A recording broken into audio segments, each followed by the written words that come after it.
there are three short-term issues that I'm currently working on. One is, how do we manage airplane, helicopter, that sort of quality of life noise? How do we figure out who's making it? How do we work with authorities to mitigate it? How do we inform residents about what their options are? I've got a couple memos out on that, and we're moving into the study phase for helicopters at this point. A second short-term goal is, how do we keep our pilot bike lane program going? It's very important that we learn what we can from these pilot lanes to make future urban mobility investments and policies as safe as possible for those of us like me who spend most of their time biking around Cambridge. And the third short-term goal is, how do we bring a sense of equity into all of our discussions?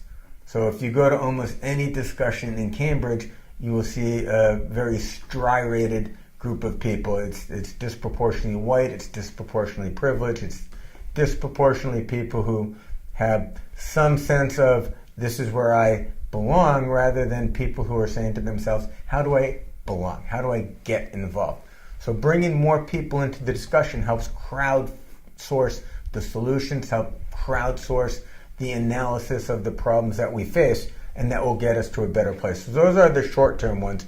Longer term, we really need to start thinking more about, what does the shared economy look like in Cambridge? What do deliveries look like? The whole delivery economy, whether it's a Lyft and the Ubers and the Amazons and the UPS trucks just parking wherever and turning wherever and turning our streets into this sort of jumble of transit issues.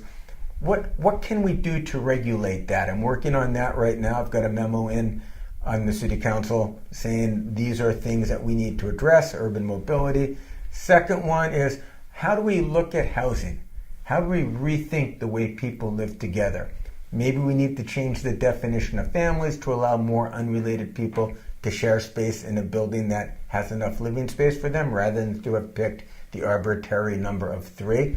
That's the second. And the third medium goal is, how do we bring policing into the 21st century? Our police have an immense amount of skills, an immense amount of equipment, an immense amount of talent.